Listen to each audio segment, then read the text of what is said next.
اللهم صل وسلم وبارك على سيدنا محمد أفضل الخلق وعلى آله وصحبه أجمعين. ازيكم يا أمارات، عاملين ايه؟ يا رب كلكم بخير وصحة وسلامة وعافية يا رب العالمين.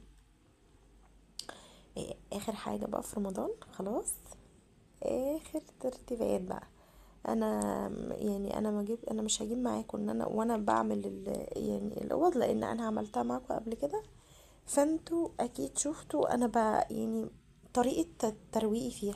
بس هوريكم بعد ما روقتها انا بدلت ايه او عملت ايه او جبت ايه كده يعني. الحاجة الوحيدة اللي انا ما عملتهاش معاكم قبل كده هي الحمام. فانا قلت ايه، هصوره معاكم تصوير خفيف برضو كده، بس اوريكم روتيني فيه. والحمام ده روتين يعني يومي، ده ملوش علاقة بعيد ولا رمضان ولا اي حاجة، ده يعني انا بعمله كده آه، على طول باستمرار، يعني ملوش علاقة بأي حاجة. فانا قلت انا بغسله يعني وكده وبنضفه وكده اوريكم بقى. انا بعمل ايه. انا الاول، هو انا عندي بدخل من باب الحمام، ابص يعني على ايدي الشمال على طول الحوض ده اللي انا واقفه عنده دلوقتي. فاول حاجه نزلت الحاجات اللي على المرايه كلها، الشاور والحاجات دي والهاند ووش. و...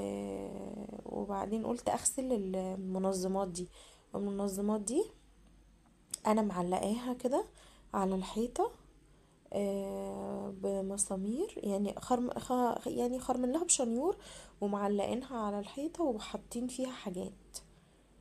هي منظمات حلوه قوي وعمليه قوي بجد. يعني انا وانا بجيبها في جوازي وكده ما كنتش عارفه انا هستعملها لايه بصراحه. بس انا اكتشفت انها حلوه، يعني اكتشفت انها نفعتني جدا. و... وبتاخد مني حاجات كتير، اي حاجه بتبقى في الحمام صغيره، يعني مثلا زي ما انتم شايفين كده. ادوات القدم بتاعتي اللي انا بعمل بيها يعني روتين لرجلي وكده. عارفين اللي هي المبرد بتاع الرجل والحاجات دي.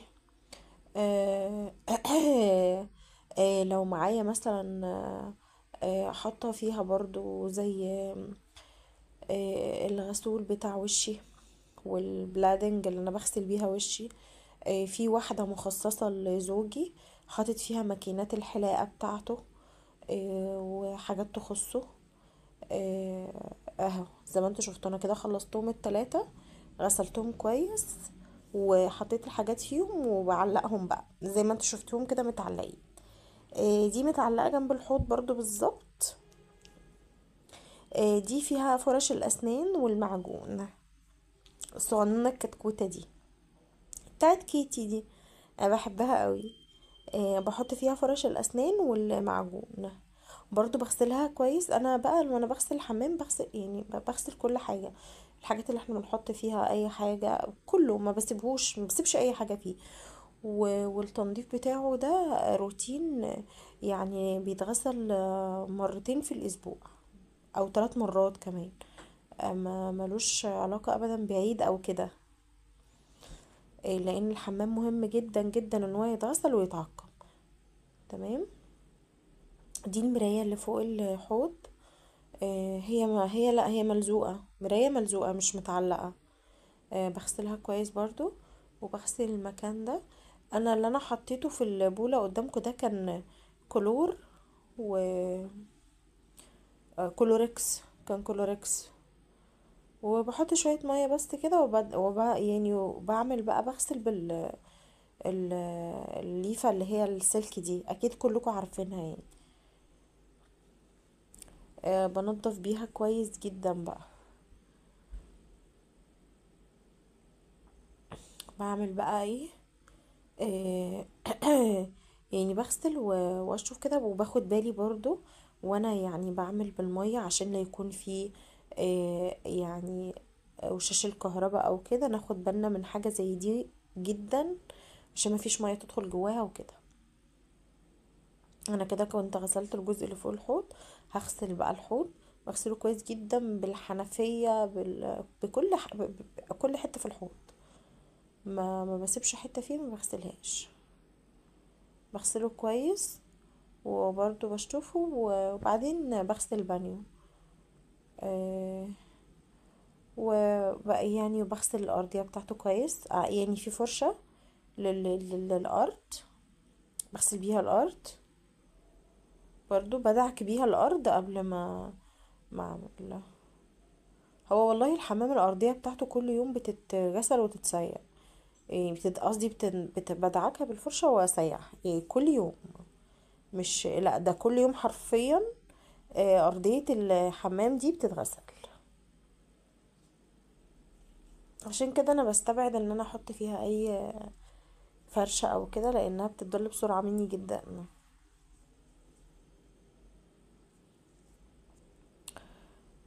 أنا كنت هرجع بقى كل حاجة مكانها كده خلاص، اللي هما فوق الحوض. آه، ده الهاند ووش بتاعنا. آه، بيبقى فوق الحوض كده، اللي يحب اي حاجة فيهم يستخدمها، مش بنرتبط باستخدام حاجة معينة يعني. ده البانيو بتاعي المتواضع الصغنطوط، لان هو الحمام مساحته يعني ما تنفعش ان هو يبقى فيه البانيو اللي هو الكبير وكده. بغسله برضو كويس، بغسل الحنفيات كويس، لازم يبقى ليها نصيب في الدعك برضو. دي فوق البانيو. بغسل حتة حتة يعني، مش بفوت حتة ما بغسلهاش. انا بصراحة الحمام عندي لازم يبقى نضيف، آه، على طول متواصل. يعني انا لو انا تعبانة حتى ومش قادرة، الحمام ما ينفعش اتعب له بصراحة، بالذات. ودعك برضو ده كويس، اللي فيه ده هو في البانيو اصلا. الخط اللي موجود في الجنب ده هو في البانيو، يعني عيب فيه هو نفسه، في الارضية نفسها، مش التساخ يعني. ظبطته بقى انا. يعني مش انا جبت لحد كده، مش هجيب معاك وانا بغسل ال سوري التويلت. يعني قلت ما ملوش لازمه يعني، شايفه انه مش من المستحب يعني ان انا اصور التويلت وانا بغسله او كده، يعني اكيد مش حاجه صعبه يعني، ولا ده كان حاجه صعبه. بس انا بوريكم روتيني يعني فيه بيبقى شكله عامل ازاي. انا هنا كنت خلصت خلاص، غسلت البانيو غسلت الحوض وغسلت البانيو، وكمان غسلت التويلت كويس جدا. التويلت ده اصلا بيتغسل كل يوم، في فرشة جنبه مخصصة ليه، بيتغسل يوميا. هنا بقى بحط منظف على الارض، وهدعكه كويس بالفرشة، وبعدين هسيقه بقى، هسيق الارض. هو اصلا الحمام بتاعي يعني مش مساحته مش كبيرة، مساحته صغيرة يعني. انا بس اوريكم انا بعمل ايه. اللي رايح لجوه ده بقى ناحية الغسالة والتويلت. يعني هتشوفوا بقى وانا بوريكم في الاخر. انا كنت هنا غسلته كويس جدا، دعكت الارض كويس، وهسيقها بقى اهو. بصوا خلصت. اه التويلت جوه وجنبه الغسالة، ده الكفر اللي انا كنت وريتهولكوا في فيديو. وخلاص تمام كده، هو كومبليتنج بقى. بقى زي الفل. إيه ريحته نظافة بقى. انا كمان الفوطه دي شلتها وحطيت فوطه غيرها. الفوطه اصلا يوميا بتتغير، في الصيف ممكن مرتين عادي. لو كده كنت طلعت بره، كنت عايزه اوريكم انا هدخل اطفي النور دلوقتي واوريكم. دلوقتي انا طفيت النور، واوريكم ان في نور صغنن اصفر كده. هو ده دايما اللي شغال في الحمام، انا مش بطفيه. خلاص كده بقى مهمتي في الحمام خلصت. تعالوا بقى اوريكم الاوضه بتاعتي. انا بدلت الكرسيين اللي محطوطين دول، بقوا في دخلة باب الأوضة، والحاجات دي كانت في دخلة باب الأوضة، لو انتوش فاكرين أول فيديو. بس أنا عكست، دخلتهم من عند باب الأوضة لجوه. اهو بصوا، بقى هما ناحية جوه، ناحية الشباك. الكرسيين هما اللي كانوا ناحية الشباك، فانا دخلت بقى اللي هو ده، اللي هو بقى ايه، يعني انا مش عارفه هما بيقولوا عليه ايه، عسكري تقريبا، وجنبه التربو، وجنبه اللي هي الشماعه دي، ودخلتهم جوه المساحه جوه كبيره. وقلت اطلع الكرسيين دول احطهم في دخلة الأوضة. هي الأوضة بتاعتي ما شاء الله مساحتها كبيرة مش صغيرة. بس كنت فرشت ملاية جديدة و... وكنست وسيقت طبعا، يعني اللي هو الروتين، يعني اللي هو العادي اهو. بصوا بقت زي الفل. بس انا شلت بقى الدفايات، مش عارفة في حد زي شال الدفايات من على السرير ولا لأ. وهنا كنت غيرت برضو الملايات وحطيت ملايات تانية، ملايات جديدة. وشلت الدفايات برضو لان حاسه ان السرير بقى دافي، ما يعني ما بقيناش محتاجين الدفايه، فشلتها بقى. هنا بقى انا كنت عايزه اوريكم الباسكت بتاع الالعاب ده، عجبني قوي فجبته لابني، غير الباسكت التاني. اكيد انتوا كنتوا شفتوا الباسكت التاني. الباسكت التاني بيتفتح ويتقفل، ده جميل قوي. التربو بقى ده ليه حكايه، متستغربوش ان هو لسه بالاسترتش بتاعه عليه، بس هو ليه حكاية، هيبقى في فيديو مخصص ليه حكاية هتعرفوها بقى. يعني هتعرفوا التربو ده جاي جديد، يعني انا جايباه جديد، شارينه جديد، يعني هتعرفوا بقى انا اشتريته ليه، وهيتحط فيه ايه، وقصته في فيديو كامل لوحده ان شاء الله. إيه، وباذن الله يعجبكم انا هعمل ايه يعني. وان شاء الله تدعوا دعوة حلوة. دي الصالة. خلاص كنت برضو شلت السجاد ده وكنست وسيقت وخلاص بقى، يعني خلاص حاجة رمضان للأسف. حاجة رمضان كانت خلاص بقى شلتها يعني. كل سنة وانتم طيبين، وينعاد علينا وعليكم بالخير يا رب. وانا زعلانة والله ان رمضان خلاص مروح. بصوا الصلاة متروقة وزي الفل، بس يا رب تفضل يعني متروقة كده مني ابني بس مش اكتر يعني. هنا بقى كان المطبخ برضو روقته كويس، يعني انا ما انا يعني هو ايدي كانت فيه طول رمضان، ف مش محتاجة يعني ان انا اعمل له تنظيف عميق او كده. البوتاجاز زي الفل اهو، هو كله زي الفل. دول طبعا مواعين مغسولة بقى، انتوا عارفين، من بعد الفطار، وهو زي الفل. مخليه كومبليتنج، يعني مش مقصرة في حقه ابدا. المطبخ ده اهم حاجة طبعا، انا مينفعش اقصر في حقه ابدا. هنا الدخلة اللي هي جوه الزاوية اللي جوه دي، انا كنت بس عايزة اوريكم الزاوية اللي جوه دي يعني اهو. كل حاجة بقى مكانها ومتلمع ومتوضب وزي الفل. طبعا يعني مكنوس ومتسيق. وحطيت له سجادة تانية، شلت السجادة اللي فيه وغسلتها. انا عندي كذا حاجة ليه كده، ببدل بقى فيهم، يعني كل ما واحدة فيهم تتسخ ولا حاجة بشيلها احطها في الغسالة، اغسلها واحط واحدة غيرها. انتوا عارفين بقى بنقف في المطبخ والحاجة دي بالذات اللي بتبقى موجودة في المطبخ بتبقى يعني بتتسخ مننا بسرعة وكده. يعني حاجة مش مرتبطة بالعيد ده، ممكن مثلا اعملها كل اسبوعين مثلا. تمام كده خلاص الشقة كومبليتنج كلها زي الفل، مفيهاش اي حاجة. هنا بقى انا قلت بدل ما اعمل فيديو مخصوص ان انا وانا برص معاكم الحاجات دي، فقلت ماله يعني، لا تمام انا هعمل الفيديو ده وهدمجه مع الفيديو بتاع الشقة، ويبقى كله فيديو واحد. يبقى انا وريتكم انا عملت ايه في الشقة، والشقة كلها مترتبة ومتوضبة ونضيفة. وكل حاجة فيها مغسولة وتمام. وكمان بالمرة بقى اوريكم وانا بحط ليلة العيد الكحك بقى والبسكويت والبيدي فور والشوكولاتات والحاجات الجميلة دي ما شاء الله. فجبت بقى شيلت الكحك دي، غسلتها كويس وصفيتها، هي كريستال. عشان ممكن تكونش باينة، يعني ان هي ممكن تبان بلاستيك او كليريك، بس هي كريستال. تمام. هي دي حاجة الجواز بتاعتي، مش حاجات جديدة. ف وجبتها بقى حطيت فوق، هي دورين بس. فحطيت في المكان اللي فوق الكحك وبديفور وصابلي. الصابلي ده يعني مشكل بقى، حاجات مشكلة كده، بس طعمه تحفة قوي بجد. ما بحطش كميات، بحط حاجات بسيطة عشان خاطر الحاجات دي لما بتفضل برا بتطرى وتبوظ وتترمي، يبقى حرام علينا يعني.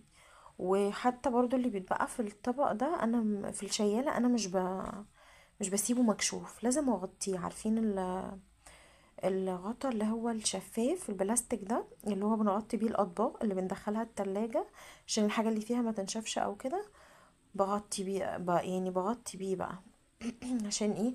حفاظا على الحاجة، يعني عشان ممكن يعني دبانة ناموسة اي حشرة تيجي على الاكل، فما ينفعش ان احنا ناكله بصراحة. سلامة لينا يعني. وتحت قلت بقى احط قراقيش وبسكويت، اللي هو البسكويت اللي هو بالفانيليا ده، والبسكويت العادي اللي هو بتاع ايام زمان اللي كانت جداتنا بتعمله. انا كنت بحبه قوي من جدتي، و... وبحبه بقى لما بلاقيه بجيبه. ف بس طبعا بتاع ايام زمان يختلف، بتاع جدتي يعني يختلف عن بتاع دلوقتي خالص. ابني هنا كان بيشاور لي بيقول لي يا ماما حطي تحت، ان في مكان فاضي تحت، يعني المكان اللي تحت فاضي فحطي فيه، عشان انا ما كنتش شايفاه.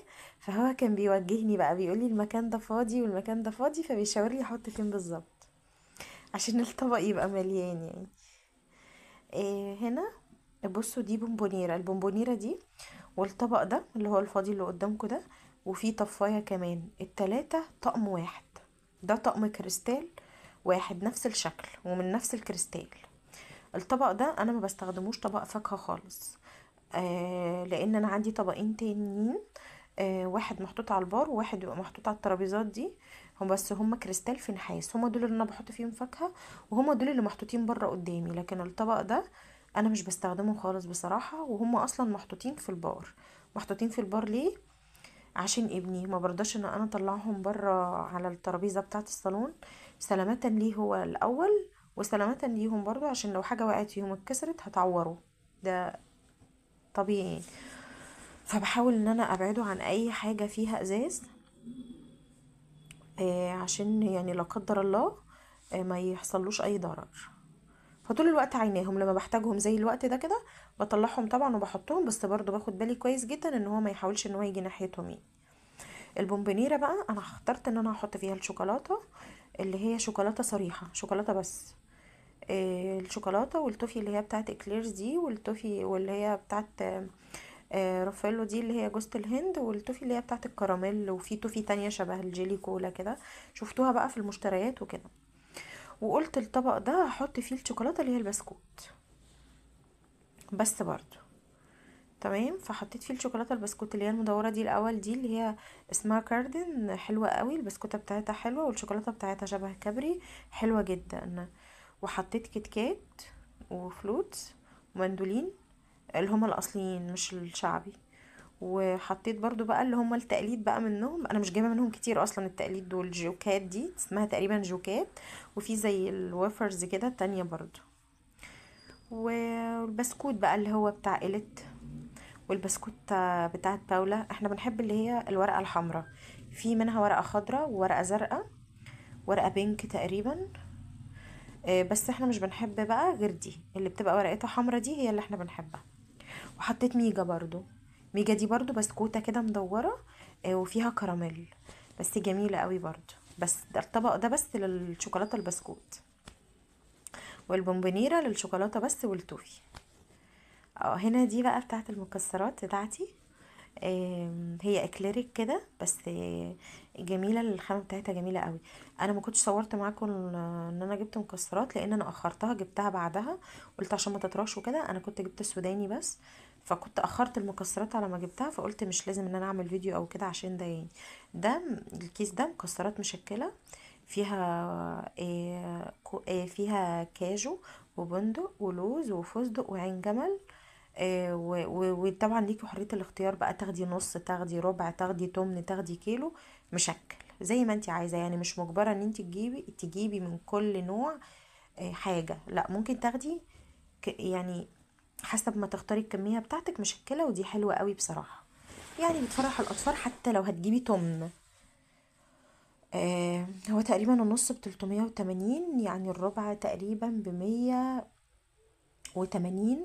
يعني ممكن التمن هيبقى ب90 جنيه مثلا، وهيبقى كمية حلوة يعني لو عندك أطفال وكده. وكل واحد طبعا على قد مقدرته يعني، وربنا يا رب يرزق الجميع ويفرح الجميع. وهنا ده سوداني شوكولاتة اللي انا حطيته في الاول، ابني بيحبه فانا جبته له. ولب، لب ابيض ولب سوبر. بس ما طلعتش ترمس بقى، الترمس في التلاجة فانا ما بطلعوش عشان لما بيطلع بره بينشف، قلت اللي يحتاج ياخد، بنعصر بس عليه ليمونه واللي يحتاج ياخد. انا هنا كنت خلاص وحطيتهم بقى على الثلاث ترابيزات دول وسبتهم. هنا كده خلاص، كل سنه وانتم طيبين وعيد سعيد عليكم وعلى كل حبايبكم. واستنوني ان شاء الله في فيديو جديد، وما تنسوش اللايك والسبسكرايب. السلام عليكم.